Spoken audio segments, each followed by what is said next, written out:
ನಮಸ್ಕಾರ ವೀಕ್ಷಕರೇ, ನಾವೀಗ ಅಧಿಕ ಮಾಸದಲ್ಲಿದ್ದೀವಿ. ಅಧಿಕ ಮಾಸ ಅಂದ್ರೆ ಏನು? ಅಧಿಕ ಮಾಸವನ್ನ ಯಾಕೆ ಪುರುಷೋತ್ತಮ ಮಾಸ ಅಂತ ಕರೀತಾರೆ? ಜಪ, ತಪ, ಹೋಮ, ದಾನ, ಧರ್ಮ ಎಲ್ಲದಕ್ಕೂ ಕೂಡ ಅಧಿಕ ಮಾಸ ಪರ್ಫೆಕ್ಟ್ ಆಗಿದೆ.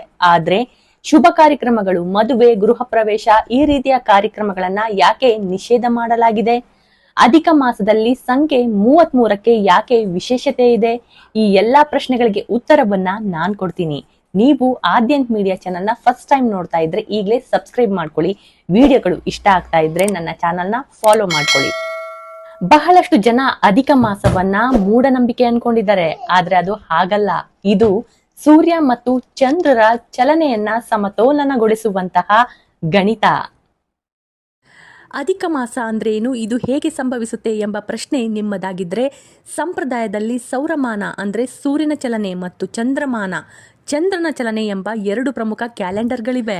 ಚಂದ್ರಮಾನ ವರ್ಷದಲ್ಲಿ 354 ದಿನಗಳಾದ್ರೆ ಸೌರಮಾನ ವರ್ಷದಲ್ಲಿ 365 ದಿನಗಳಾಗಿವೆ. ಇವೆರಡರ ನಡುವೆ ಪ್ರತಿ ವರ್ಷ ಸುಮಾರು 11 ದಿನಗಳ ವ್ಯತ್ಯಾಸ ಉಂಟಾಗುತ್ತೆ. ಈ ವ್ಯತ್ಯಾಸ 3 ವರ್ಷಗಳಲ್ಲಿ ಅಂದಾಜು 1 ತಿಂಗಳಾಗುತ್ತೆ, ಅಂದ್ರೆ 33 ದಿನಗಳು. ಈ ಕಾಲಗಣನೆಯನ್ನ ಸರಿಹೊಂದಿಸಿಕೊಳ್ಳಲು ಪಂಚಾಂಗದಲ್ಲಿ ಪ್ರತಿ 32 ತಿಂಗಳು 16 ದಿನಕ್ಕೊಮ್ಮೆ ಒಂದು ಹೆಚ್ಚುವರಿ ತಿಂಗಳನ್ನ ಸೇರಿಸಲಾಗುತ್ತೆ. ಇದನ್ನೇ ಅಧಿಕ ಮಾಸ ಅಂತ ಕರೀತಾರೆ. ಈ ವ್ಯತ್ಯಾಸವನ್ನ ಸರಿಪಡಿಸಿಕೊಳ್ಳಲು ಋತುಗಳನ್ನ ಅಂದ್ರೆ ಮಳೆಗಾಲ, ಚಳಿಗಾಲವನ್ನ ಸರಿಯಾದ ಸಮಯಕ್ಕೆ ಬರುವಂತೆ ಮಾಡಲು ಈ ಲೆಕ್ಕಾಚಾರವನ್ನ ಮಾಡಲಾಗ್ತಾ ಇದೆ. ಬಹಳಷ್ಟು ಕಡೆ ಈ ಅಧಿಕ ಮಾಸವನ್ನ ಮಲಮಾಸ ಅಂತ ಕರೀತಾರೆ. ಯಾಕೆಷ್ಟು ಕೆಟ್ಟ ಹೆಸರಿಂದ ಕರೀತಾರೆ ಅಂತ ಯೋಚನೆ ಮಾಡಿದಾಗ ನನಗೆ ಸಿಕ್ಕಂತಹ ಉತ್ತರ ಹೀಗಿದೆ. ಅಧಿಕ ಮಾಸಕ್ಕೆ ಮಲಮಾಸ ಎಂಬ ಹೆಸರು ಬಂದಿದ್ದು ಹೀಗೆ: ಯಾವ ತಿಂಗಳಲ್ಲಿ ಸೂರ್ಯನು ಒಂದು ರಾಶಿಯಿಂದ ಮತ್ತೊಂದು ರಾಶಿಗೆ ಪ್ರವೇಶ ಮಾಡೋದಿಲ್ವೋ, ಸಂಕ್ರಮಣ ಇರೋದಿಲ್ವೋ, ಇದನ್ನೇ ಅಧಿಕ ಮಾಸ ಅಂತ ಕರೆಯಲಾಗುತ್ತೆ. ಸಿಂಪಲ್ ಆಗಿ ಹೇಳೋದಾದ್ರೆ, ಯಾವುದೇ ಒಂದು ತಿಂಗಳು ಶುಭವಾಗಬೇಕಂದ್ರೆ ಆ ತಿಂಗಳಲ್ಲಿ ಸೂರ್ಯನು ಒಂದು ರಾಶಿಯಿಂದ ಮತ್ತೊಂದು ರಾಶಿಗೆ ಚಲಿಸಬೇಕು. ಇದನ್ನೇ ಸಂಕ್ರಮಣ ಅಥವಾ ಸಂಕ್ರಾಂತಿ ಅಂತ ಕರೀತಾರೆ. ಫಾರ್ ಎಕ್ಸಾಂಪಲ್, ಸೂರ್ಯನು ಧನು ರಾಶಿಯಿಂದ ಮಕರ ರಾಶಿಗೆ ಹೋದ್ರೆ ಅದು ಮಕರ ಸಂಕ್ರಾಂತಿ. ಆದ್ರೆ ಅಧಿಕ ಮಾಸದಲ್ಲಿ ಸೂರ್ಯನು ಯಾವುದೇ ರಾಶಿಗೆ ಸಂಕ್ರಮಣ ಅಂದ್ರೆ ಪರಿವರ್ತನೆ ಆಗೋದಿಲ್ಲ. ಸೂರ್ಯನನ್ನ ಜ್ಯೋತಿಷ್ಯದಲ್ಲಿ ಆತ್ಮಕಾರಕ ಮತ್ತು ಸಕಲ ಶಕ್ತಿಗಳ ಮೂಲ ಅಂತ ಕರೀತಾರೆ. ಸೂರ್ಯನ ಚಲನೆ ಅಥವಾ ಶಕ್ತಿ ಇಲ್ಲದ ಈ ತಿಂಗಳನ್ನ ಶೂನ್ಯ ಮಾಸ ಅಂತ ಕರೆಯಲಾಗುತ್ತೆ. ಯಾವುದೇ ಶುಭ ಕಾರ್ಯಕ್ಕೆ ಸೂರ್ಯನ ಮತ್ತು ಗ್ರಹಗಳ ಶುಭ ದೃಷ್ಟಿ ಬೇಕು. ಸಂಕ್ರಮಣವೇ ಇಲ್ಲದ ಕಾರಣ ಈ ತಿಂಗಳಿಗೆ ಶುಭ ಶಕ್ತಿ ಇರೋದಿಲ್ಲ ಎಂಬುದು ಪ್ರಮುಖ ಕಾರಣ. ಜೊತೆಗೆ ಶುಭ ಮುಹೂರ್ತಗಳನ್ನ ನಿರ್ಧರಿಸಲು ಸೂರ್ಯ ಮತ್ತು ಚಂದ್ರರಿಬ್ಬರ ಸ್ಥಾನವು ಮುಖ್ಯವಾಗುತ್ತೆ. ಸೂರ್ಯನ ಚಲನೆ ಇಲ್ಲದ ಕಾರಣ ಈ ತಿಂಗಳಲ್ಲಿ ಯಾವುದೇ ಶುಭ ಕಾರ್ಯಗಳಿಗೆ ಮಂಗಳ ಮುಹೂರ್ತಗಳು ಸಿಗೋದಿಲ್ಲ. ಅಧಿಕ ಮಾಸವನ್ನ ಪುರುಷೋತ್ತಮ ಮಾಸ ಅಂತ ಇಷ್ಟು ಒಳ್ಳೆ ಹೆಸರು ಸಿಗೋಕೆ ಕಾರಣ ಏನ್ ಗೊತ್ತಾ? ಇಲ್ಲಿ ಕೇಳಿ. ಪುರುಷೋತ್ತಮ ಮಾಸ ಎಂಬ ಹೆಸರು ಬಂದಿದ್ದು ಹೀಗೆ: ಪುರಾಣಗಳ ಪ್ರಕಾರ ಪ್ರತಿಯೊಂದು ತಿಂಗಳಿಗೂ ಒಬ್ಬೊಬ್ಬ ದೇವತೆಗಳು ಅಧಿಪತಿಯಾಗಿದ್ದಾರೆ. ಆದರೆ ಅಧಿಕ ಮಾಸಕ್ಕೆ ಯಾವುದೇ ಅಧಿಪತಿ ಇರೋದಿಲ್ಲ. ಸೂರ್ಯ ಸಂಕ್ರಮಣವಿಲ್ಲದ ಈ ತಿಂಗಳನ್ನ ಎಲ್ಲರೂ ಮಲಮಾಸ ಅಥವಾ ಅಶುದ್ಧ ತಿಂಗಳು ಎಂದು ಕರೆದು ಯಾವುದೇ ಶುಭ ಕಾರ್ಯಗಳನ್ನ ಮಾಡದೆ ಕಡೆಗಣಿಸಿ ಬಿಡ್ತಾರೆ. ಇದರಿಂದ ಅತ್ಯಂತ ದುಃಖಿತನಾದಂತಹ ಈ ಮಾಸವು ವೈಕುಂಠಕ್ಕೆ ಹೋಗಿ ಮಹಾವಿಷ್ಣುವಿನ ಬಳಿ ತನ್ನ ಅಳಲನ್ನ ತೋಡಿಕೊಳ್ಳುತ್ತೆ. ಸ್ವಾಮಿ, ಪ್ರಕೃತಿಯ ನಿಯಮದಂತೆ ಬಂದ ನನಗೆ ಎಲ್ಲರೂ ಮಲಮಾಸ ಎಂದು ನಿಂದಿಸ್ತಾ ಇದ್ದಾರೆ, ನನಗೂ ಒಂದು ಗೌರವ ಒದಗಿಸಿಕೊಡು ಎಂದು ಪ್ರಾರ್ಥನೆ ಮಾಡುತ್ತೆ. ಅದರ ಕಷ್ಟಕ್ಕೆ ಕರಗಿದಂತಹ ಮಹಾವಿಷ್ಣು, ಇಂದಿನಿಂದ ನೀನು ಮಲಮಾಸ ಅಲ್ಲ, ನಿನಗೆ ನನ್ನದೇ ಆದ ಅತ್ಯುನ್ನತ ಹೆಸರಾದಂತಹ ಪುರುಷೋತ್ತಮ ಮಾಸ ಎಂದು ಕರೆಯಲಾಗ್ತಾ ಇದೆ. ನಾನೇ ಈ ತಿಂಗಳ ಅಧಿಪತಿ ಆಗ್ತೇನೆ. ಇನ್ ಮುಂದೆ 12 ತಿಂಗಳಿಗಿಂತಲೂ ನೀನೇ ಶ್ರೇಷ್ಠವಾದವನು ಎಂದು ಅವನಿಗೆ ಆಶೀರ್ವಾದ ಮಾಡುತ್ತೆ. ಅಂದಿನಿಂದ ಪುರುಷೋತ್ತಮ ಮಾಸ ಎಂಬ ಹೆಸರು ಪ್ರಸಿದ್ಧವಾಯಿತು. ಇನ್ನು ಅಧಿಕ ಮಾಸದಲ್ಲಿ 33 ಸಂಖ್ಯೆಯ ವಿಶೇಷತೆ ಏನು ಅಂತ ಕೇಳ್ತಾ ಇದ್ದೀರಾ? ಇಲ್ಲಿ ಕೇಳಿ. ಅಧಿಕ ಮಾಸದಲ್ಲಿ 33 ಸಂಖ್ಯೆಯ ರಹಸ್ಯ ಹೀಗಿದೆ.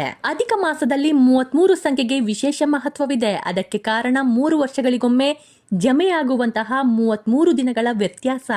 ಇದೊಂದು ಖಗೋಳ ವಿಜ್ಞಾನದ ರಹಸ್ಯವಾಗಿದೆ. ಅಧಿಕ ಮಾಸ ಸೃಷ್ಟಿಯಾಗುವುದೇ ಸೂರ್ಯ ಮತ್ತು ಚಂದ್ರನ ದಿನಗಳ ಗಣಿತದ ವ್ಯತ್ಯಾಸದಿಂದ.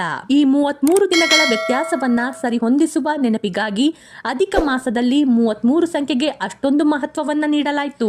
ಹಿಂದೂ ಧರ್ಮದಲ್ಲಿ 33 ಕೋಟಿ ದೇವತೆಗಳು ಎಂಬ ಪರಿಕಲ್ಪನೆ ಇದೆ. ಇಲ್ಲಿ ಕೋಟಿ ಅಂದ್ರೆ ಸಂಖ್ಯೆಯಲ್ಲ, ಸಂಸ್ಕೃತದಲ್ಲಿ ಕೋಟಿ ಅಂದ್ರೆ ಪ್ರಕಾರ. 8 ಪ್ರಕೃತಿಯ ಅಂಶಗಳು, 11 ರುದ್ರಗಳು, 12 ಆದಿತ್ಯರು, ಹಾಗೆ 2 ಪ್ರಜಾಪತಿ ಹಾಗೂ ಅಶ್ವಿನಿ ದೇವತೆಗಳು, ಹೀಗೆ ಒಟ್ಟು 33 ಮುಖ್ಯ ದೇವತೆಗಳು. ಇವರು ಈ ಸೃಷ್ಟಿಯನ್ನ ಮುಂದುವರಿಸ್ತಾ ಇದ್ದಾರೆ. ಅಧಿಕ ಮಾಸದಲ್ಲಿ ಅಧಿಪತಿಯಾದ ಪುರುಷೋತ್ತಮ ಅಂದ್ರೆ ವಿಷ್ಣುವನ್ನ ಪೂಜಿಸಿದಾಗ ಈ 33 ದೇವತೆಗಳು ತೃಪ್ತರಾಗ್ತಾರೆ ಎಂಬ ಉದ್ದೇಶದಿಂದ 33 ಸಂಖ್ಯೆಗೆ ದಾನ ಧರ್ಮಕ್ಕೆ ಮೀಸಲಿಡಲಾಯಿತು. ಅಧಿಕ ಮಾಸದಲ್ಲಿ ದಾನ ಮಾಡುವುದಕ್ಕೆ ಅದರದೇ ಆದ ಕೆಲವು ಕಟ್ಟುನಿಟ್ಟಿನ ನಿಯಮಗಳು ಮತ್ತು ವಿಶೇಷ ಸಂಪ್ರದಾಯಗಳಿವೆ. ಅದರಲ್ಲಿ ಅತ್ಯಂತ ಪ್ರಮುಖವಾದದ್ದು ಮತ್ತು ಕುತೂಹಲಕಾರಿಯಾದದ್ದು ಅಂದ್ರೆ 33ರ ಸಂಖ್ಯೆಯ ದಾನ. ಹೌದು, ಈ ಮಾಸದಲ್ಲಿ 33 ವಸ್ತುಗಳನ್ನ ದಾನ ಮಾಡೋದು ವಿಶೇಷ ಪದ್ಧತಿ ನಮ್ಮಲ್ಲಿದೆ.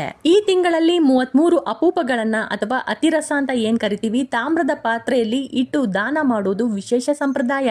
ಅದೇ ರೀತಿ ಈ ತಿಂಗಳಲ್ಲಿ 33 ದೀಪಗಳನ್ನ ದಾನ ಮಾಡ್ತಾರೆ ಅಥವಾ ಮನೆಯಲ್ಲಿ ಬೆಳಗುವುದು ಅತ್ಯಂತ ಪುಣ್ಯದಾಯಕ ಎಂಬ ನಂಬಿಕೆ ಇದೆ. ಇದು ಮನೆಯಲ್ಲಿ ಪಾಸಿಟಿವ್ ಎನರ್ಜಿಯನ್ನ ಹೆಚ್ಚಿಸುತ್ತೆ. ಹೆಣ್ಣು ಮಕ್ಕಳಿಗೆ ನೀಡುವ ಬಾಗಿಣದಲ್ಲೂ ಕೂಡ 33 ಬಗೆಯ ವಸ್ತುಗಳನ್ನ ನೀಡುವ ಸಂಪ್ರದಾಯ ನಮ್ಮಲ್ಲಿದೆ. ಇದನ್ನ ಬ್ರಾಹ್ಮಣರಿಗೆ, ಮುತ್ತೈದರಿಗೆ, ದೇವಸ್ಥಾನದ ಅರ್ಚಕರಿಗೆ, ಮಗಳು ಅಥವಾ ಅಳಿಯನಿಗೆ ಕೊಡುವ ಸಂಪ್ರದಾಯ ಇದೆ. ಅಧಿಕ ಮಾಸದಲ್ಲಿ ಮಾಡುವ ಯಾವುದೇ ಸತ್ಕಾರ್ಯವು ದೇವತೆಗಳಿಗೆ ನೇರವಾಗಿ ತಲುಪುತ್ತಂತೆ. ಈ 33 ವಸ್ತುಗಳನ್ನ ದಾನ ಮಾಡೋದ್ರಿಂದ ಜನ್ಮ ಜನ್ಮಗಳ ಪಾಪ ಕರ್ಮಗಳು ನಾಶವಾಗುತ್ತಂತೆ. ಮನೆಯಲ್ಲಿರುವಂತಹ ಕಷ್ಟ ಕಾರ್ಪಣ್ಯಗಳು, ಆರ್ಥಿಕ ಕಷ್ಟಗಳು ದೂರವಾಗಿ ಸುಖ, ಶಾಂತಿ ಮತ್ತು ನೆಮ್ಮದಿ ನೆಲೆಸುತ್ತಂತೆ. ವಿಶೇಷವಾಗಿ ಇದು ಪುರುಷೋತ್ತಮ ಮಾಸ ಆಗಿರೋದ್ರಿಂದ ಈ 33 ವಸ್ತುಗಳ ದಾನವು ಶ್ರೀಮನ್ನಾರಾಯಣನಿಗೆ ತಲುಪುತ್ತಂತೆ. ಬದಲಾಗುವ ಋತುಮಾನಗಳಿಗೆ ದೇಹವನ್ನ ಒಗ್ಗಿಸಿಕೊಳ್ಳಲು ಆಯುರ್ವೇದದಲ್ಲಿ ಈ ಕಾಲವನ್ನ ಬಳಸಿಕೊಳ್ಳಲಾಗ್ತಾ ಇದೆ.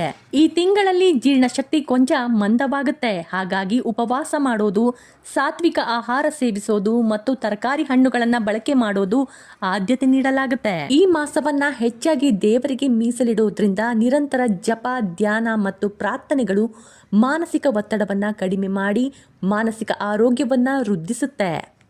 ಬಹಳ ಸಿಂಪಲ್ ಆಗಿ ಹೇಳೋದಾದ್ರೆ ಪ್ರಕೃತಿಯ ಕಾಲಚಕ್ರ ಮತ್ತು ನಮ್ಮ ಜೀವನದ ಲಯವನ್ನ ಒಂದೇ ಸರಳ ರೇಖೆಯಲ್ಲಿ ತರಲು ಪೂರ್ವಜರು ರೂಪಿಸಿದಂತಹ ಅದ್ಭುತವಾದ ದಿನಗಳೇ ಅಧಿಕ ಮಾಸ. ನನ್ನ ವಿಡಿಯೋಗಳು ನಿಮ್ಗೆ ಇಷ್ಟ ಆಗ್ತಾ ಇದ್ರೆ ಲೈಕ್ ಮಾಡಿ, ಶೇರ್ ಮಾಡಿ, ಸಬ್ಸ್ಕ್ರೈಬ್ ಆಗೋದನ್ನ ಮಾತ್ರ ಮರಿಬೇಡಿ. ಧನ್ಯವಾದಗಳು.